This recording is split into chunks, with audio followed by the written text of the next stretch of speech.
menurut ayat Quran dan hadis Nabi itu nanti ada bermacam-macam. Ada orang beriman itu yang dimasukkan surga. Ada orang beriman itu yang dimasukkan ke dalam surga. Ada orang beriman itu yang disebut penduduk surga. Kenapa lain-lain, Pak? Karena waktu di dunia amalannya juga lain-lain. Ada orang beriman yang masuk surga. Ini paling murah tiketnya. Mau masuk surga? Kata Nabi begini, ma min abdin qala la ilaha illallah thumma mata ala dhalik illa dakhalal jannah. Kalau seorang hamba sudah mengucap dua kalimat syahadat, dia yakin dengan kebenaran kalimat itu sampai matinya, orang itu akan masuk surga. Abi Dzar yang waktu itu diajak bicara heran, ya Rasul kok gampang betul? Iya, walaupun orang itu mencuri, iya. Walaupun orang itu berzina, iya. Biar dia mencuri, biar dia berzina, kalau dia sudah mengucap dua kalimat syahadat, dia yakin dengan kebenaran kalimat itu sampai matinya, itu orang akan masuk surga. Jadi masuk surga cukup dua kalimat syahadat, yakin sampai mati, masuk surga. Itu perkara masuk. Tapi kalau pertanyaannya diterusin, masuknya kapan, Pak? Nah, ini lain lagi urusannya. Sebab ada yang masuknya itu langsung, ada yang mampir dulu. Di sana tempat cuma dua, kalau tidak surga, neraka. Mau ke surga tapi mampir dulu, yang mampirnya jelas di neraka. Kenapa? Dalam hadis qudsi ada riwayat, nanti itu di akhirat, setelah Allah selesai mengatur penduduk surga masuk surga, yang neraka masuk neraka, Allah berkata kepada malaikat Malik, malaikat Malik, labaik ya Allah, itu bajingan-bajingan tengik, manusia-manusia durjana yang waktu di dunia tidak mau sujud, jauh dari ulama, gemar melakukan yang munkarat dan maksiat, hidup di tengah masyarakat selalu jadi bibit keonaran, kufur, sudah masuk neraka semua. Sudah ya Allah. Nah, kalau sudah, coba sekarang kamu masuk, Malik. Saya, iya, masuk neraka. Mau apa ya Allah? Kata Allah, akhriju minan nar man kana fi qalbihi misqala habbatin min khardalin min iman. Kau masuk neraka, cari di dalam neraka orang-orang yang ada imannya walaupun kecil sebesar biji zarah, angkat mereka keluar. Masuk malaikat Malik ke neraka, cari orang yang ada imannya, korek-korek. Ya repot, udah pada gosong. Yang ada imannya diangkat ke atas, yang ada imannya diangkat ke atas, lalu dimandikan di Nahrul Hayat, namanya sungai kehidupan di akhirat nanti. Cakep lagi rupanya, bersih lagi wajahnya, apel di hadapan Allah. Kata Allah, bagaimana mas? Kapok nggak sampean? Kapok ya Allah. Nah, kalau kapok, idhab fadkhulil jannah, pergi masuk surga sana. Berangkat mereka ke surga, ketemu sama teman-temannya yang udah sampai lebih dulu, yang nggak pakai mampir lagi. Terjadi dialog. Kata teman-temannya yang udah pada nyampe duluan, mas, iya, emang baru sampai? Saya baru sampai. Memang mampir di mana dulu mas? Kita sudah lama sampai di surga. Saudara buka surah Al-Muddatsir ayat 34-35. Ma salakakum fis saqar? Kenapa kamu mampir di neraka Saqar? Qalu lam naku minal musallin. Mereka menjawab, kami mampir di neraka Saqar mas, gara-gara dulunya kami waktu di dunia tidak pernah sholat. Tidak pernah sholat? Tidak pernah. Kan rumahnya dekat masjid, cuma dekat doang mas. Sholat mah enggak saya. Enggak pernah ngasih makan fakir miskin, enggak pernah hadir di majelis taklim, pendeknya enggak pernah melakukan kebajikan, maka saya pun mampir di neraka sakor. Untung betul saya punya iman mas sedikit. Waktu hidup di dunia dulu saya pernah mengucap 2 kalimat syahadat, sekali-kalinya waktu mau kawin. Masya Allah. Untung saja kawin, kalau nggak kawin polos.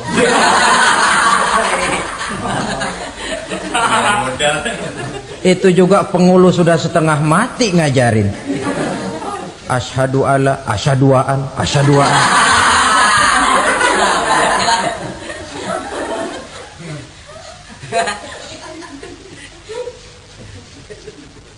Ini namanya masuk surga, ada mampir dulu. Ada pula orang mukmin itu yang dimasukkan surga. Namanya dimasukkan kan terima beres. Saya masuk ke rumah, jalan sendiri, cari tempat sendiri. Saya dimasukkan ke dalam rumah, terima beres, pokok ada di dalam, itu dimasukkan namanya. Nggak pakai mampir. Tapi tentu tiketnya lebih mahal ketimbang yang pertama tadi. Apa kata Allah? Innal ladzina amanu wa amilus salihat la ukaffiranna anhum sayyi'atihim wa la udkhilannahum jannah. Sesungguhnya orang-orang yang beriman kemudian beramal soleh, kami hapuskan segala dosa dan kesalahannya, kami masukkan mereka ke dalam surga. Lihat ayatnya, Allah yang memasukkan, kita yang dimasukkan. Tidak pakai transit, tidak usah mampir. Cuma tidak cukup syahadat, tidak cukup amanu, tapi diiringi dengan wa'amilus salih. Iman, amal. Tidak cukup syahadat, lalu dibuktikan dia sholat, dia zakat, puasa, lalu dia melakukan berbagai macam kebajikan. Ini yang menyebabkan dia tidak pakai mampir di tempat yang bernama sakor. Lalu ada pula orang mukmin itu yang disebut penduduk sorga. Wah, ini sudah VIP ini. Ashabul jannah, penduduk sorga. Siapa mereka? Kata Allah, innal ladzina amanu summa istaqamu fala khaufun alaihim wala hum yahzanun ulaika ashabul jannah hum fiha khalidun. Sesungguhnya orang-orang yang beriman lalu istiqamah, tetap dalam melaksanakan perintah Allah, tidak goyang, tidak labil tapi stabil, istiqamah, mereka tidak takut dan tidak bersedih hati. Merekalah penduduk surga. Iman, istiqamah. Tidak punya duit, sembayang. Banyak duit, sembayang. Miskin, sembayang. Kaya, tetap sembahyang, istiqomah. Kadang orang kalau susah rajin ke masjid, banyak duitnya ngelihat masjid melengos. Waktu miskin hamba Allah, setelah kaya jadi hamba harta. Bergeser, tidak ada nilai istiqomahnya. Saudara-saudara, dengan begitu penduduk neraka itu dua. Ada penduduk permanen, ada penduduk yang semi permanen. Yang semi permanen orang-orang beriman yang mempunyai dosa besar. Mereka masuk ke neraka untuk menerima azab sesuai dengan dosanya. Bila selesai masa azab itu, mereka akan diangkat untuk ditempatkan kembali ke dalam surganya Allah Subhanahu wa ta'ala. Nah, dikala itulah saudara-saudara, ada yang disebut syafaat dari Rasulullah Sallallahu Alaihi Wasallam. Tapi tentu jangan lupa, syafaat ini ibarat kain menambal dia. Kita punya kain bolong-bolong sedikit, syafaat yang menambal. Solat kita ada kurang dikit, sedekah kita ada campur riak dikit, amalan kita ada tidak karena Allah dikit. Kita berharap syafaat. Jadi biarlah kain masih bolong-bolong, yang penting punya kain. Tapi kalau kainnya tidak ada, yang ditambal apanya? sholat tidak, puasa tidak, zakat tidak, berharap syafaat saja. Ya, terlalu berlebihan itu. Saudara hadirin yang saya hormati, apabila selesai proses penghisaban, proses penghitungan, maka dikala itulah manusia terbagi dalam dua kelompok besar. Fariqun fil jannah wa fariqun fis sa'ir. Sekelompok orang-orang beruntung yang masuk ke dalam surga, dan sekelompok lagi masuk ke dalam neraka. Ibu-ibu, saudara-saudara kaum muslimin rahimakumullah. Pada pertemuan yang lalu sudah saya jelaskan bahwa hidup selalu berakhir dengan kematian. Apabila datang kematian menimpa seseorang, datanglah kiamat baginya. Itu yang disebut dengan kiamat kecil. Hakikatnya mati adalah perpindahan dari kehidupan di dunia ini menuju kehidupan di alam barzakh. Menunggu kita di alam barzakh sampai datangnya saat kiamat, entah 10 tahun, entah 100 tahun, entah 1000 tahun, hanya Allah saja yang maha tahu. Adapun orang-orang beriman yang melakukan amal kebajikan dalam kehidupan di dunia ini, masa penantian yang lama di alam barzakh buat mereka sebentar saja. Tetapi bagi orang-orang kafir yang ingkar, yang tidak beriman kepada Allah, yang hidup di dunia cuma menumpuk-numpuk dosa, tentu penantian di alam barzakh akan merupakan waktu yang sangat lama. Bukankah dalam kehidupan kita waktu itu memang relatif? Contoh misalnya, bagi pemuda-pemudi yang sedang duduk asyik memadu cinta, waktu 4-5 jam saja rasanya cuma 4-5 menit. Tenggelam oleh keasikan. Tapi buat orang yang berbaring di rumah sakit, meratap di balik-balik apa itu tembok derita kata lagu, di balik dinding-dinding penjara, sehari bagai seminggu, seminggu rasa sebulan, sebulan boleh jadi rasa setahun. Penantian yang sangat lama. Kapan kiamat itu akan datang? Ini rahasia Allah. Jangankan kita yang orang awam, baginda Nabi sendiri tidak diberitahu oleh Allah kapan kiamat itu akan terjadi. Tetapi sungguh pun demikian, banyak hadis-hadis yang menjelaskan ciri atau tanda-tanda datangnya kiamat. Nah, kalau sudah bicara soal tanda kiamat itu ada dua. Pertama yang disebut alamatus sughra, tanda-tanda kecil. Ini waktunya masih ada tenggang. Ada yang dinamakan alamatul kubra, tanda-tanda besar. Artinya kiamat sudah diambang pintu. Apa tanda-tanda kecil dari datangnya hari kiamat itu?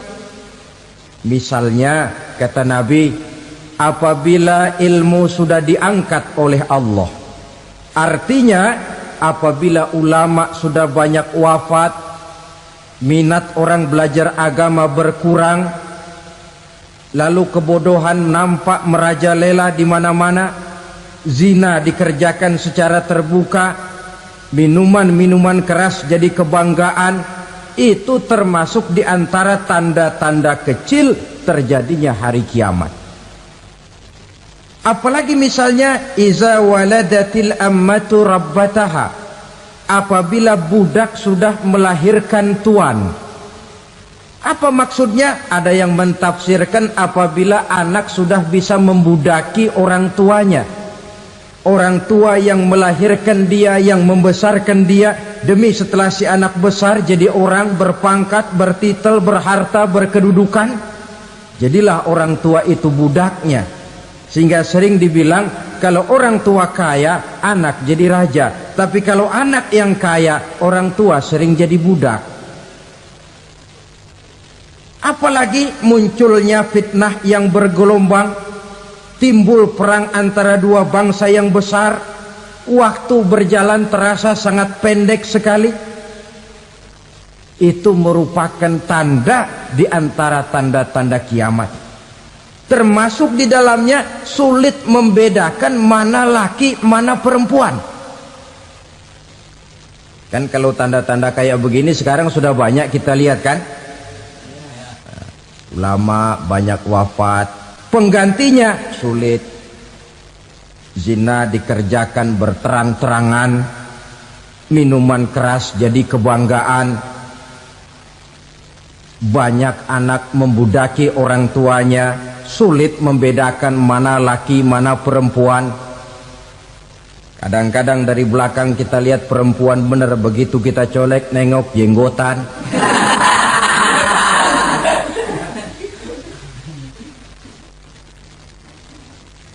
Ini termasuk tanda-tanda kecil, masih ada tenggang sampai akan terjadinya kiamat itu.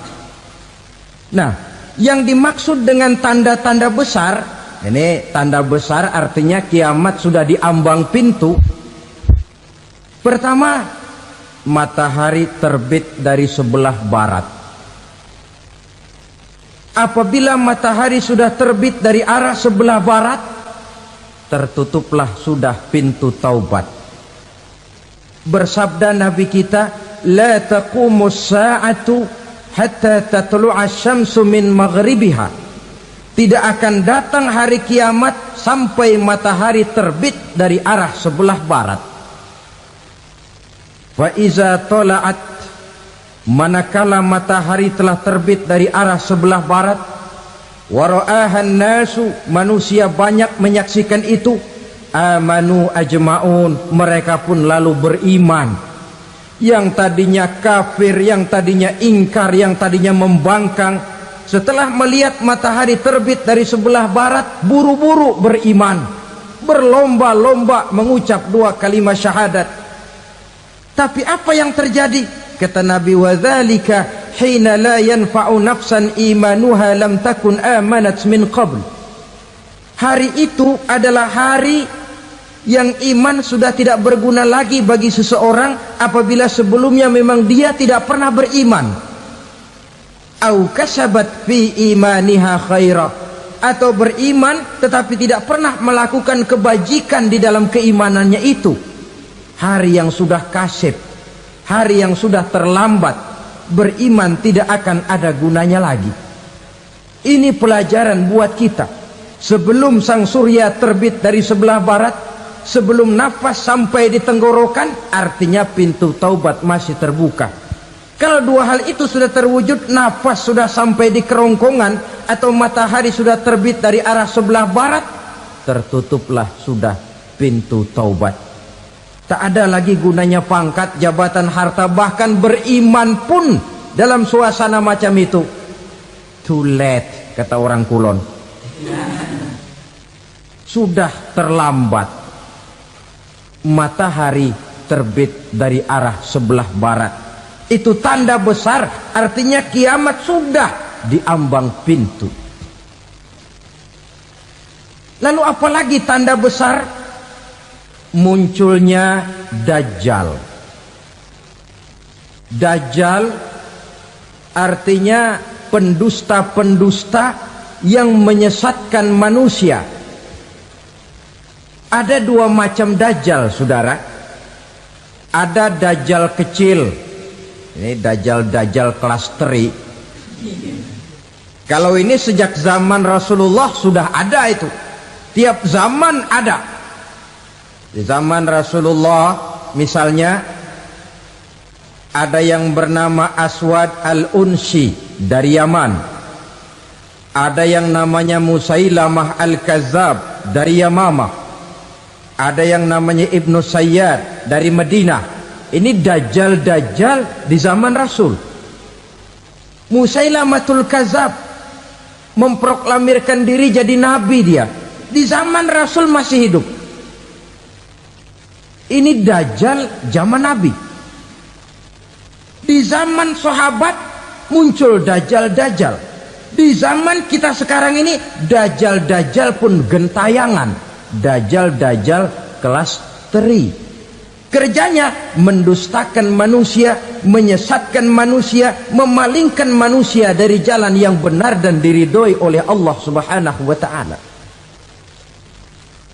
Adapun yang merupakan tanda besar dari datangnya kiamat, dajjal-dajjal kelas kakap, pembohong-pembohong besar yang menyesatkan masyarakat manusia berpaling dari jalan Allah mengikuti jalan mereka. Apa sih ciri dajjal itu? Kata Nabi dalam hadis Bukhari Muslim, "Inna dajjala", sesungguhnya yang namanya dajjal itu yakhruju, satu saat akan muncul mendekati hari kiamat. Wa inna ma'ahu ma'an, si dajjal ini membawa air. Wa naran, dan juga membawa api. Dua simbol. Di tangan yang satu dia bawa air, di tangan yang satu dia bawa api. Wa ammal ladzi yarahu an-nasu ma'an fanarun, adapun yang orang banyak lihat air, hakikatnya adalah api. Yang dilihat api, hakikatnya adalah air. Oleh sebab itu, kalau api yang ditawarkan, ambillah air. Kalau air yang ditawarkan, pilihlah api. Maksudnya apa ini? Ini bahasa simbol, saudara-saudara. Dajjal bicaranya seolah-olah untuk kepentingan manusia, menawarkan surga. Surga yang dia tawarkan hakikatnya neraka. Hai manusia, kalau kau mau bahagia, jangan dekat-dekat dengan agama. Solat itu tidak efektif dan efisien, tidak produktif dari segi ekonomi itu. Menghadiri majelis taklim cuma buang-buang waktu. Tahajud, tasbih, tahlil, baca Quran, apa itu? Pekerjaan mubazir saja. Hidup ini cuma sekali, masa yang cuma sekali, manfaatkan dengan sebaik-baiknya. Mumpung, dibawanya sifat mumpung, tetapi dalam pengertian yang sangat negatif. Bicaranya seolah-olah untuk kepentingan manusia, tetapi sebenarnya menjerumuskan manusia. Menawarkan air, tapi sebenarnya api. Menawarkan api, tapi hakikatnya air. Buat apa kamu sholat?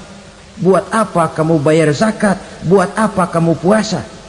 Surga yang dicanangkan dajjal, hakikatnya neraka. Neraka yang digambarkan dajjal, pada dasarnya adalah surga.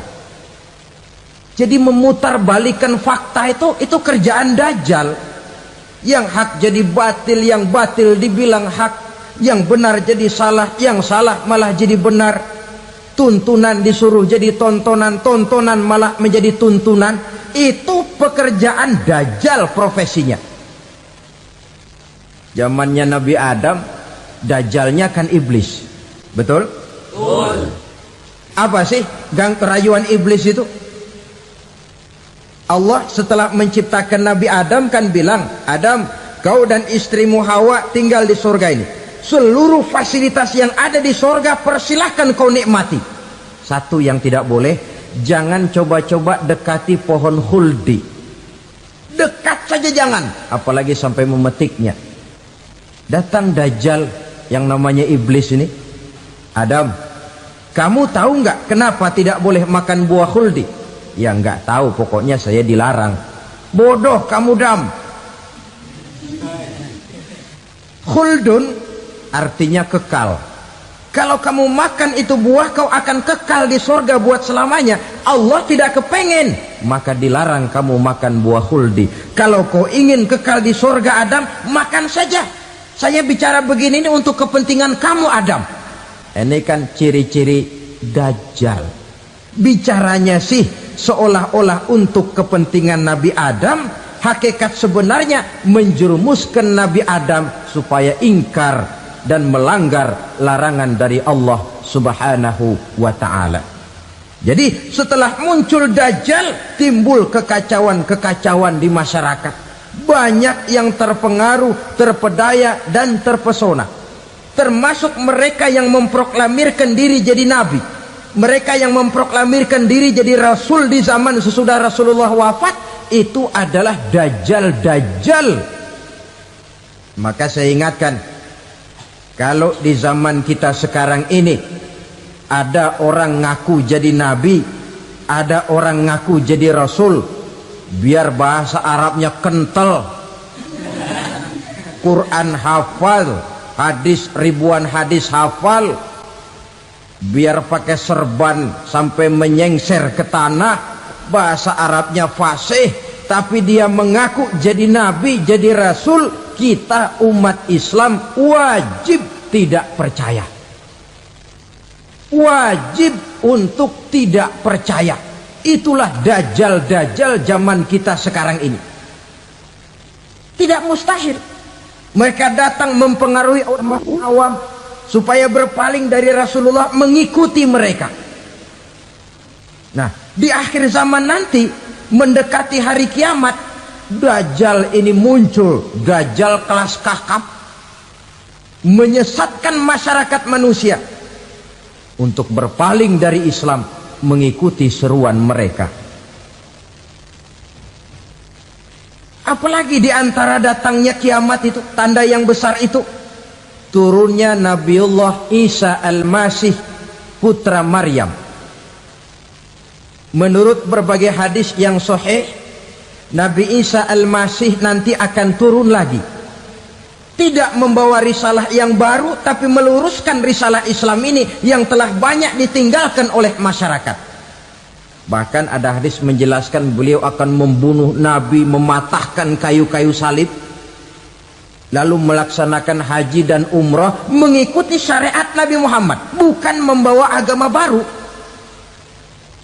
Menjadi semacam mujaddid, reformer, menyelamatkan manusia dari bisikan Dajjal. Bahkan ada riwayat yang menjelaskan bahwa Nabi Isa berhasil mengalahkan Dajjal, mengembalikan masyarakat manusia kembali kepada ajaran Islam yang datang dari Allah, dibawa oleh Rasulullah Sallallahu Alaihi Wasallam. Dengan kata lain, turunnya Nabi Isa bukan sebagai Nabi dan Rasul baru, tetapi mengikuti syariat Nabi kita Muhammad Sallallahu Alaihi Wasallam. Saudara hadirin, ibu-ibu hadirat yang saya hormati, kemudian apalagi di antara tanda-tanda besar akan datangnya kiamat itu? Keluarnya asap atau awan. Kata Nabi, inna min asyrati sa'ah dukhanan yamla'u ma bainal masyriqi wal maghrib. Di antara tanda-tanda kiamat, munculnya awan antara langit dan bumi. Ini pun diperkuat dalam surah Ad-Dukhan ayat 10. Fartaqib yauma ta'tis sama bidukhanim mubin fayughshan nas hadza azabun alim. Bagi orang-orang yang beriman, mereka biasa-biasa saja. Tapi bagi orang kufur, datangnya asap dan awan ini merupakan azab yang kelewat pedih. Barangkali sedikit mendekati gambaran tentang azab yang pedih ini, saya ingatkan alam pikiran kita kepada peristiwa yang belum lama terjadi. Pernah dengar berita bocornya reaktor nuklir di Chernobyl, Uni Soviet? Pernah dengar?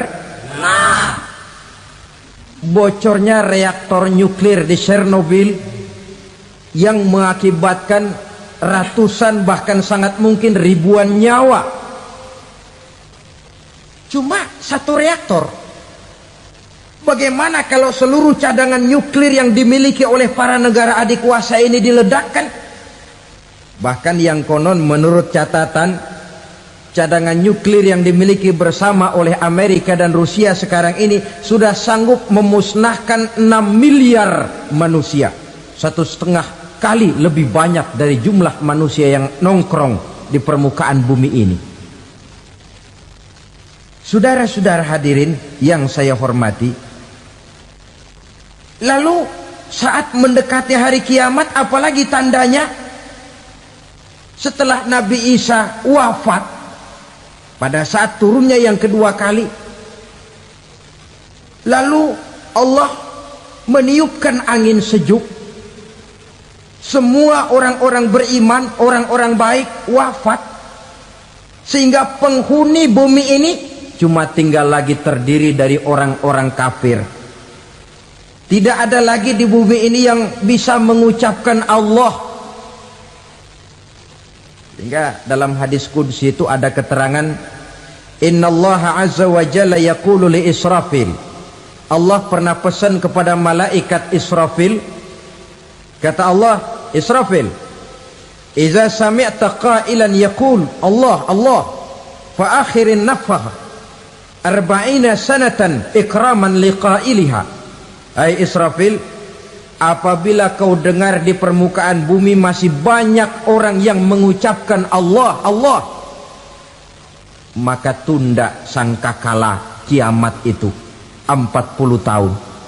Untuk apa? Ikraman liqailiha, menghormati orang yang mengucapkan Allah Allah itu. Wah, jadi karena sekarang masih banyak yang mengucapkan Allah, besar hatilah kita, masih jauh kiamat itu. Tapi jangan lupa, kiamat pribadi, kiamat kecil itu yang gak kita sangka-sangka. Ajal datang mencabut nyawa, itu kiamat pribadi, dan itu yang pasti kita hadapi, dan itu yang membuat kita tidak boleh bersikap main-main di dalam kehidupan sekarang ini. Saudara hadirin yang saya hormati, tidak ada lagi orang-orang muslim. Seluruh penduduk dunia ini kafir. Lalu terciptalah struktur sosial yang berlandaskan prinsip hidup semau gue. Bakal terjadilah prinsip di mana yang kaya menyantap yang miskin, yang kuat menindas yang lemah. Hidup sudah bagaikan di rimba belantara, berlaku hukum rimba, siapa yang kuat dia yang menang, siapa yang lemah menjadi mangsa. Timbul kekacauan, maksiat merajalela, munkarat menjadi-jadi, sehingga isi bumi ini penuh dengan segala macam perbuatan dosa. Tidak ada perlunya lagi alam diperpanjang temponya.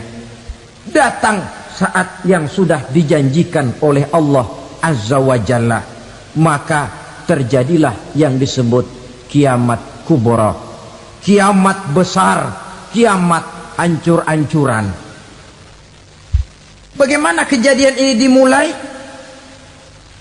Dalam surah Az-Zumar ayat 68, Allah Subhanahu wa taala berfirman, wa nufikha fis suri fasa'iqa man fis samawati wa man fil ardi illa man sya'allahu.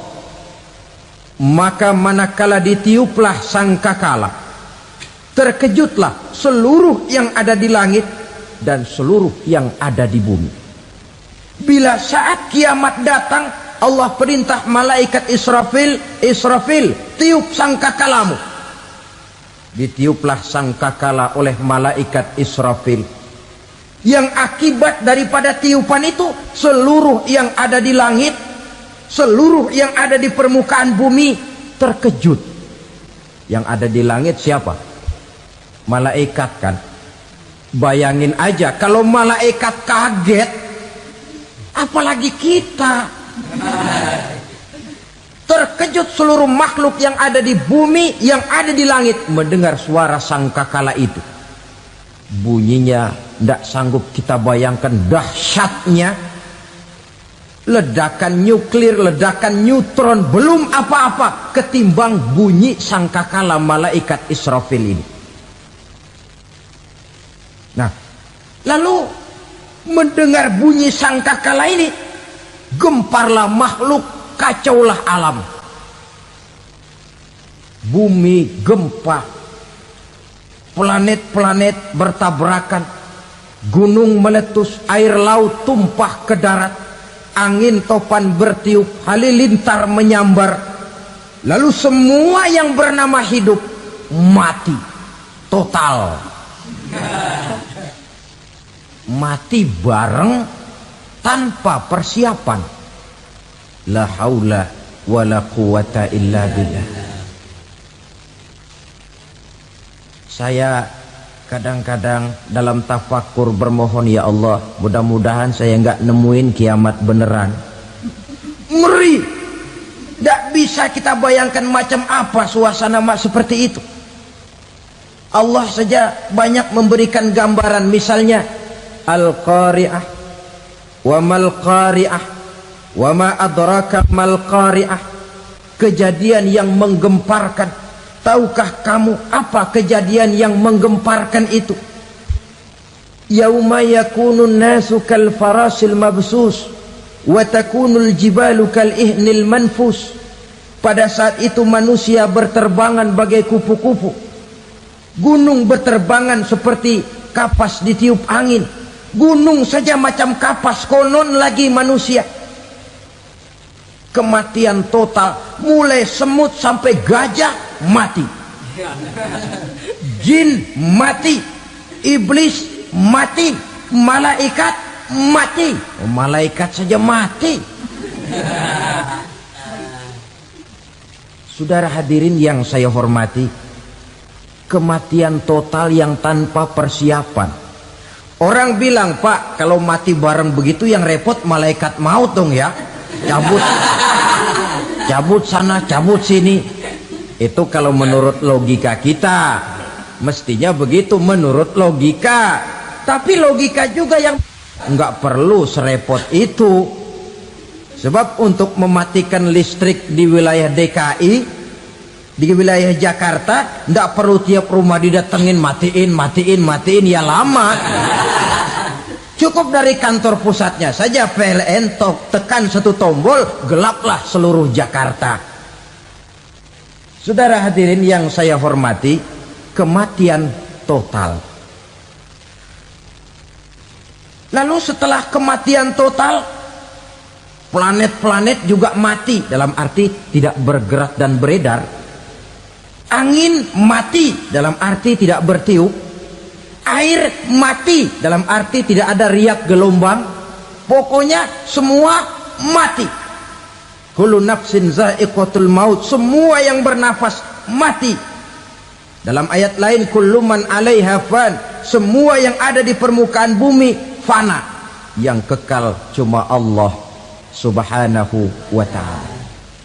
Yang paling belakang mati malaikat maut dan malaikat Israfil. Tapi mati juga sesuai dengan janji Allah. 40 lamanya. Tidak dijelaskan oleh Abi Hurairah 40 jam, apa 40 hari, apa 40 tahun. Hadis-hadis cuma menyebutkan 40 saja. Sunyi alam, yang tinggal cuma Allah saja lagi. Ketika itu Allah berseru-seru, katanya, limanil mulkul yauma, siapa para penguasa hari ini? Mana itu raja-raja dan penguasa yang dulu mengaku jadi Tuhan? Fir'aun, mana Fir'aun sekarang?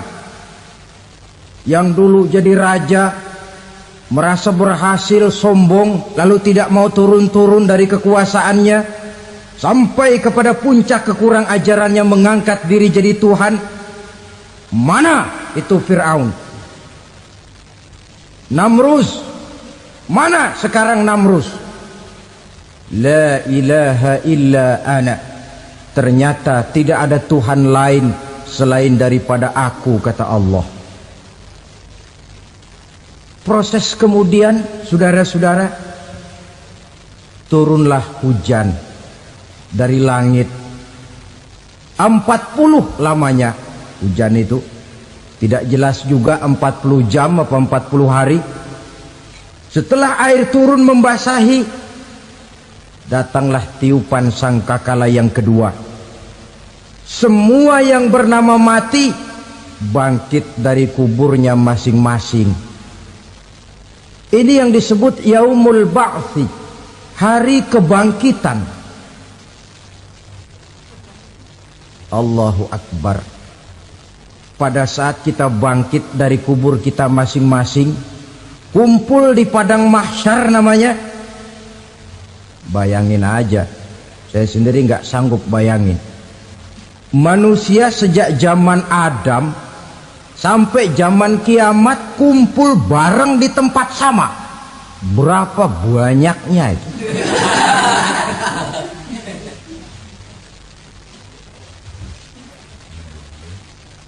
Dan yang luar biasa menurut satu riwayat, pada saat bangkit itu, Masya Allah, roman muka kita berubah, disesuaikan dengan amalan kita waktu di dunia ini. Barang siapa yang waktu di dunia amalannya itu amalan tikus, di akhirat nanti dia bangkit dari kubur, mukanya seperti muka tikus. Gagah betul badannya, tapi mukanya seperti tikus. Kenapa? Amalannya waktu di dunia seperti amalan tikus. Apa amalan tikus itu? Suka ngegeragoti barang yang sudah disimpan rapi-rapi.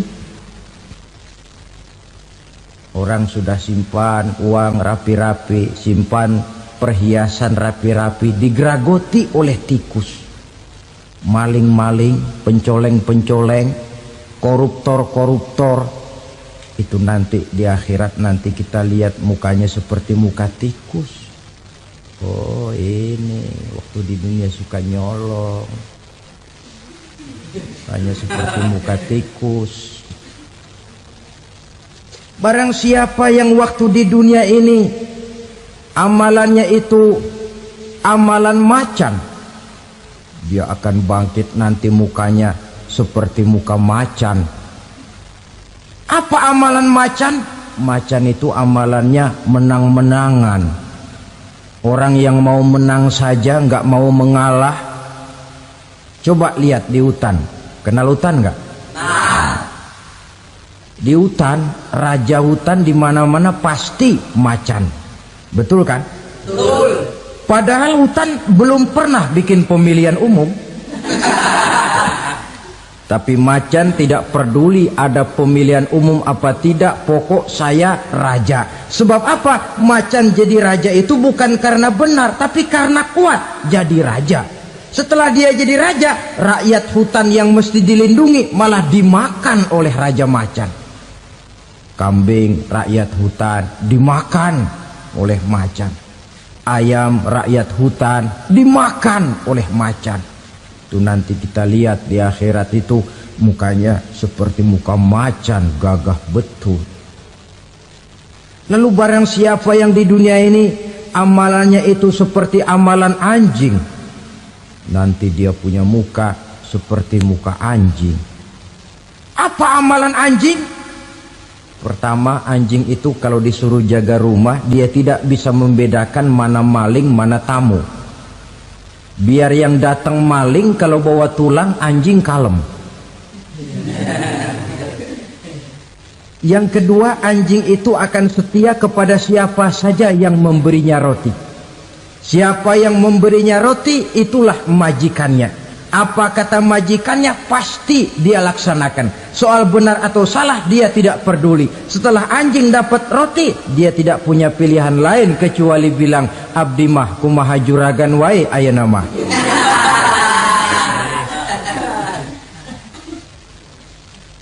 Saudara hadirin yang saya hormati, berkumpul di padang mahsyar, tiap orang sibuk dengan persoalannya masing-masing.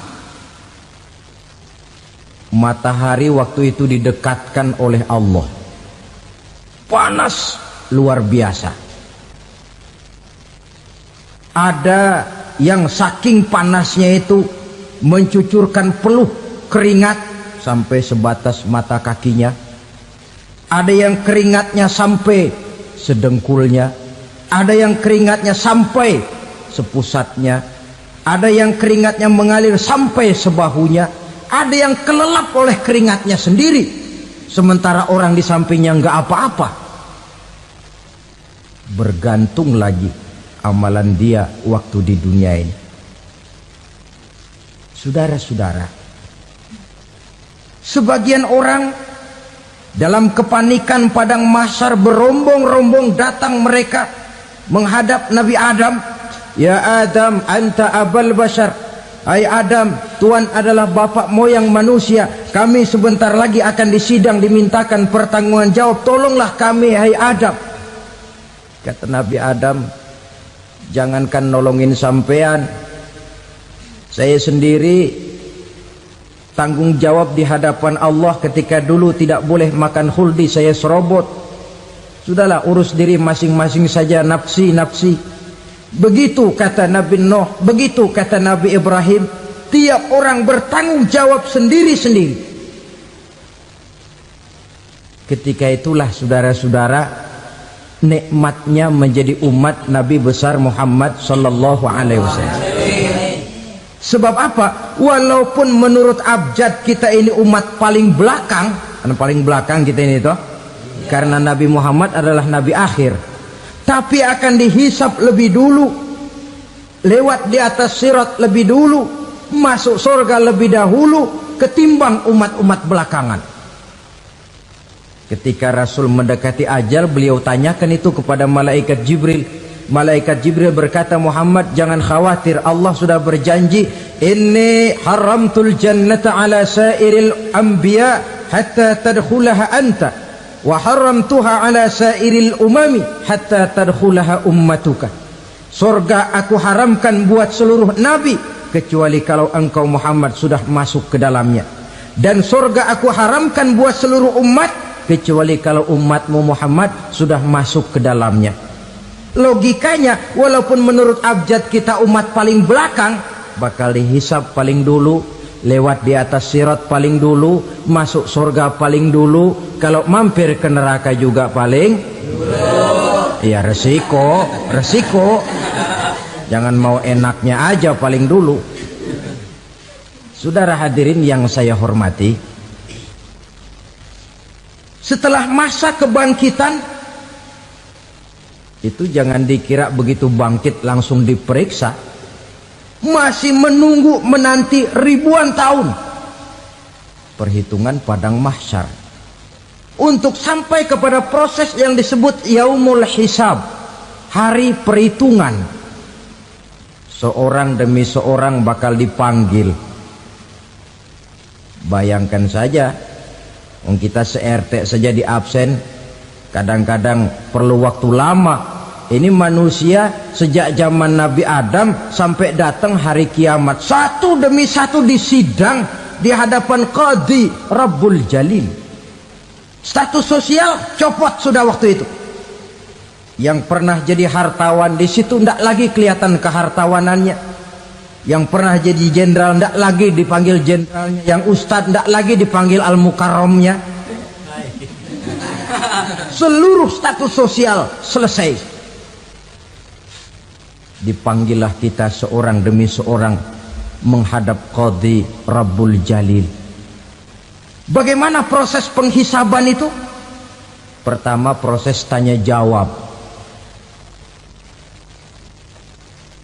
Di antaranya ada hadis menyatakan, lan tazula qadama 'abdin yaumal qiyamah hatta yus'ala an arba'i khisalin. Besok di hari kiamat tidak akan bergeser telapak kaki seorang hamba sampai dia ditanya lebih dulu tentang 4 persoalan. Tentang ilmunya, kemana ilmu itu diamalkan. Tentang umurnya, di mana umur itu dihabiskan. Tentang masa mudanya, kemana masa muda itu dipakai. tentang hartanya, dari mana harta itu didapat dan kemana harta itu dibelanjakan. Ini termasuk proses tanya jawab. Jadi kalau istilah pengadilan dunia, nama Fulan bin Fulan. Kamu waktu di dunia diberikan umur panjang untuk apa? Pernah mengalami masa muda, kemana kau habiskan masa remajamu? Kau diamanahkan ilmu, dengan apa ilmumu kau amalkan? Kau diberikan harta, dari mana harta kau dapat, kemana kau belanjakan? Tak seorang pun yang bisa mungkir. Sebab apa? Dikala itu yang menjadi saksi bukan orang. Yang menjadi saksi adalah seluruh anggota badan kita. Tangan bicara, kaki jadi saksi terhadap seluruh amalan yang pernah kita kerjakan pada saat kehidupan di alam dunia ini. Selesai proses tanya jawab, lalu diperlihatkan buku catatan kita waktu hidup di dunia ini. Jangan lupa Allah itu menyiapkan 2 superkomputer kepada kita.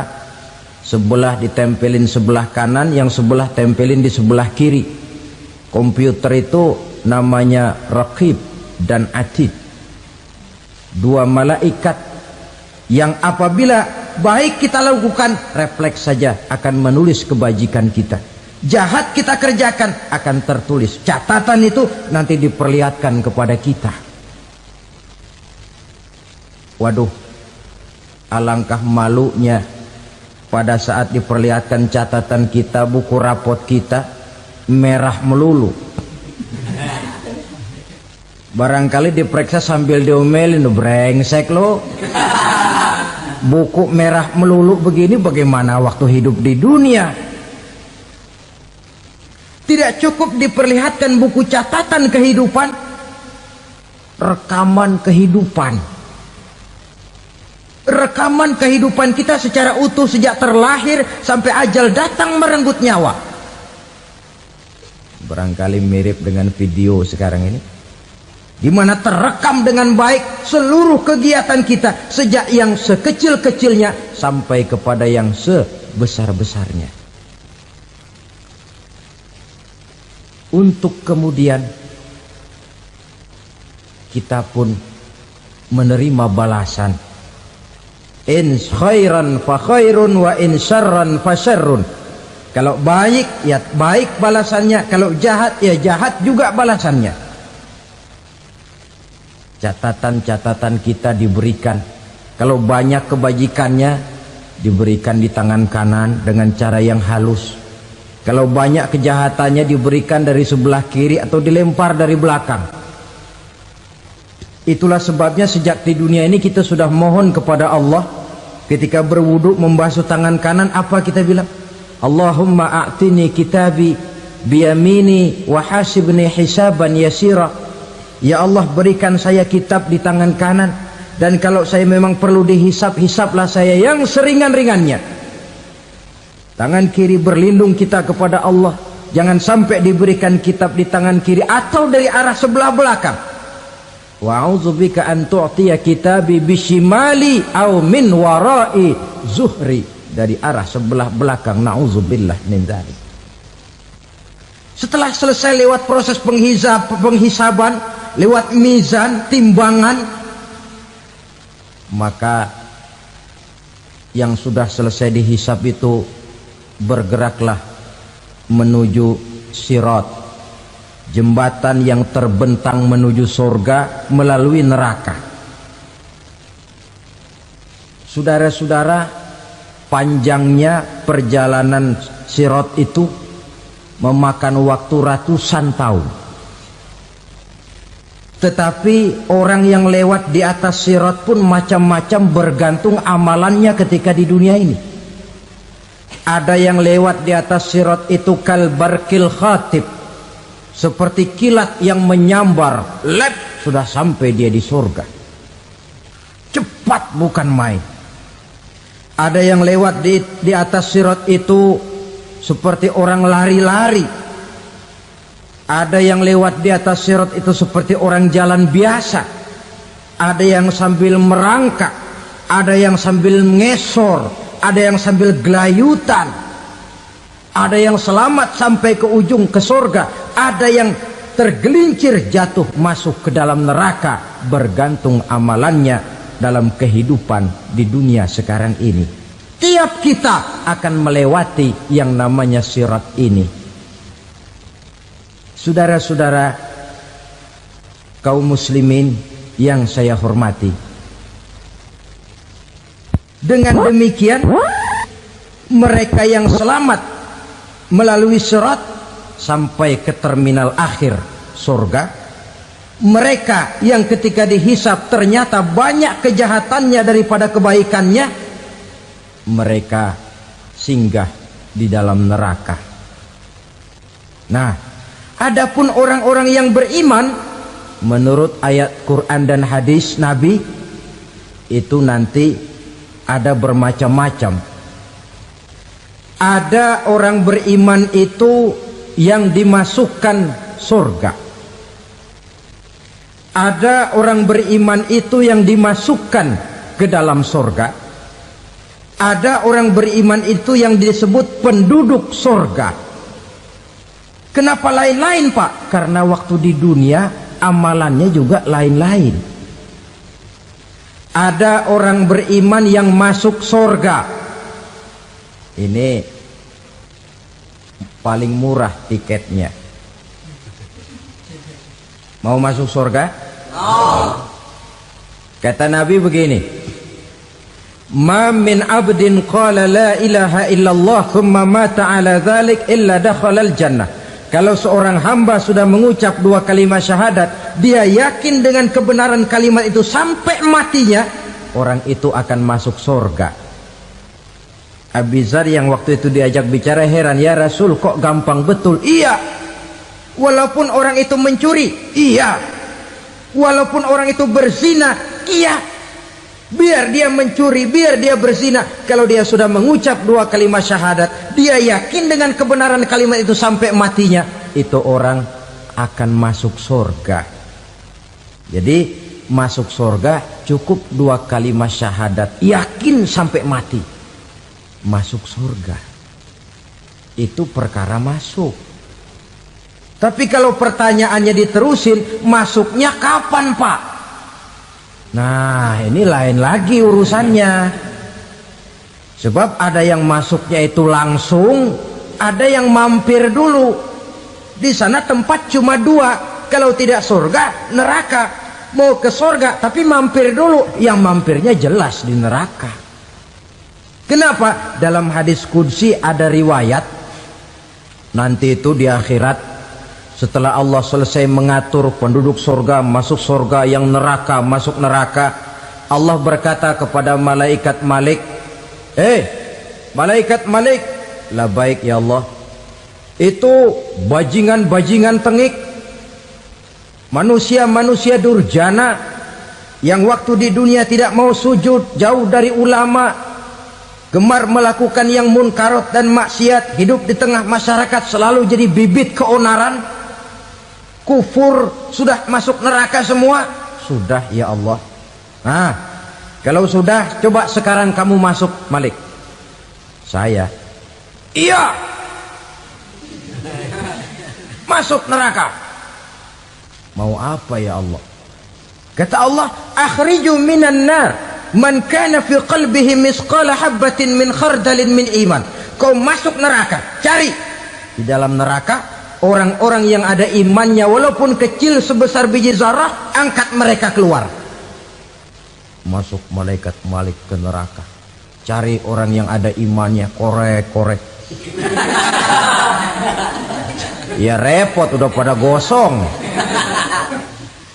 Yang ada imannya diangkat ke atas, yang ada imannya diangkat ke atas, lalu dimandikan di Nahrul Hayat, namanya sungai kehidupan di akhirat nanti. Cakep lagi rupanya, bersih lagi wajahnya, apel di hadapan Allah. Kata Allah, bagaimana mas? Kapok nggak sampean? Kapok ya Allah. Nah, kalau kapok, idhab fadkhulil jannah, pergi masuk surga sana. Berangkat mereka ke surga.